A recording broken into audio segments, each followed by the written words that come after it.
Next thing here is the grain-fed raw cheese. And this cheese, they call it really raw because some companies claim to be raw today and they're not. In order for something to be considered raw, it needs to have never been heated above 118 degrees. This cheese never ever gets above the body temperature it was in the cow. And cheese can be raw if it's aged for 60 days or longer. So all of this cheese is aged for 60 days or longer. Well, number two, grain-fed. We talked about what that means earlier. Higher levels of CLA, higher levels of omega-3 fatty acids. You know, omega-3 fats are known for being a natural compound that can help reduce inflammation. You know, many diseases today are inflammatory in nature. Things like arthritis, that's inflammation of the joints. You know, colitis, that's inflammation of the intestines. All of those problems. Anything with an itis at the end, that's inflammation.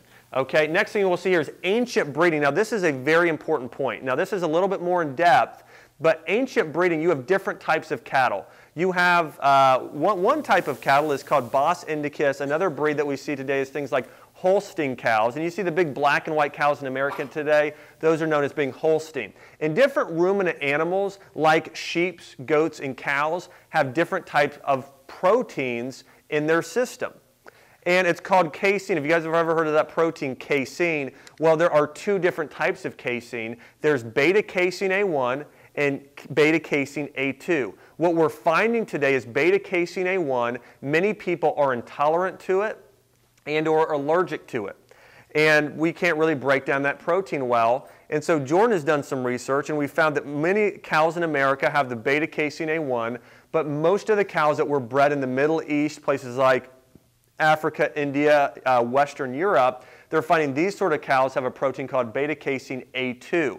And I can tell you, this is just a personal testimony. I used to not be able to do cow dairy whatsoever. It was immediately phlegm. My sinus would just start draining. I would get sick if I just drank regular pasteurized milk or even raw cow's milk. I would still be allergic to it and couldn't drink it at all. But I could do goat's milk. It was the strangest thing. I could do goat, but not cows. When I was out at the ranch with Jordan in June, I'm like, Jordan, I don't know if I'll be able to do this dairy. He said, I think you will be able to because it is beta-casein A1 free. The only sort of casein in it is beta-casein A2. I started drinking, I've been consuming it, and have not had one allergy or one intolerant whatsoever. And I've heard many other people give that same testimony and story, is that they've noticed that, again, they used to have problems with cow's milk. With this, they're not having any problems whatsoever. So Jordan actually, all of the cattle there, he has the largest flock that he knows of that's all beta-casein A2 flock, and they're finding that the A2 genetics, these are genetically superior cows that they're raising.